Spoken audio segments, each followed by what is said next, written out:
I'm pretty sure you have all heard the name of Bangladesh, a country that is well known for its agricultural diversity.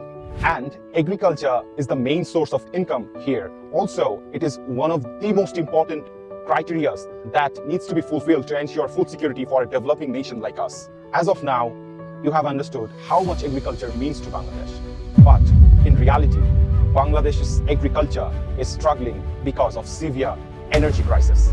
Because the whole agricultural sector is heavily dependent on the fossil fuel as the main energy source for agricultural production.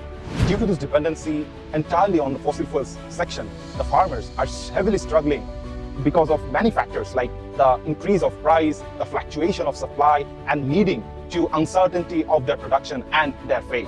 Almost 1/3 of the total energy produced by Bangladesh goes into the agricultural sector, and this energy comes from fossil fuel burning, and also the farmers are heavily dependent on, as I said earlier. So that means this fossil fuel burning only leads to problems like climate change and contribute to global warming. For example, in the southwestern coastal belt of Bangladesh, salinity intrusion has become a major challenge for the farmers to tackle down along with this energy crisis. Bangladesh lacks a huge green business facilities and ideas. For that, farmers are unable to trust any kinds of solution that is going to address all of these challenges regarding energy crisis, also dealing with severe climate impact.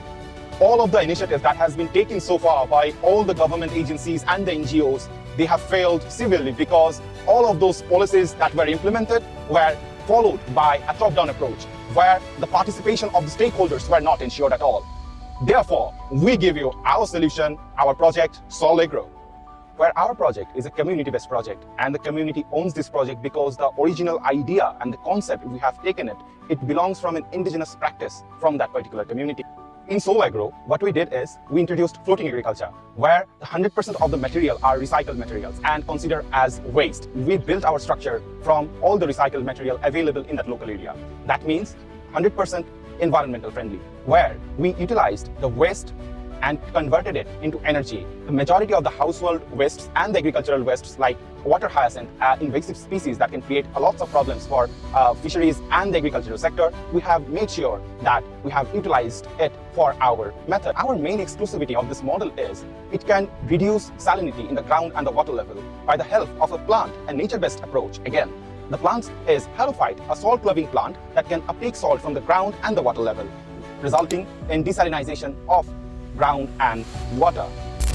Where in traditional method, the farmer had to invest a lot just to desalinize the ground and water by irrigation manually. And there, a lots of energy has to be invested. Where in traditional method, farmer had to utilize more than 52% of the energy that is needed in agriculture from cropping to harvesting just for desalination and keeping it stable for the crops to grow. That means more than 52% of the entire energy that is needed can be saved via our model. In terms of irrigation, we are ensuring 25% energy saved through our model from traditional agriculture. We are also introducing solar panels, a renewable energy source, which can fulfill the needs of the households. Also, the uses of IoT-based several sensors, which can help a farmer better cultivating the high-value crops that is going to grow in that floating agricultural model.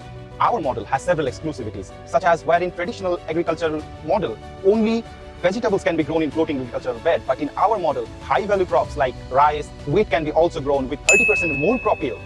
Also, our structure lasts up to 50 years at least in those harsh saline conditions. That means it's one-time investment and 15 years of straight return. Also, it shows return of investment up to 6.8% of per $1 invested. That means the farmers is going to be empowered both socially and economic aspect.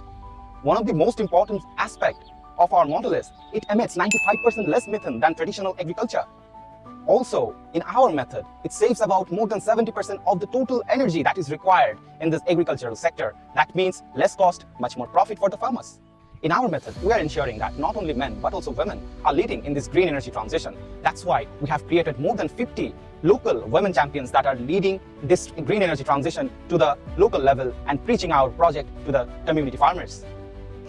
With your help, this climate vulnerable people and the people that are suffering because of energy crisis, they can actually live their life, not only survive in this crisis.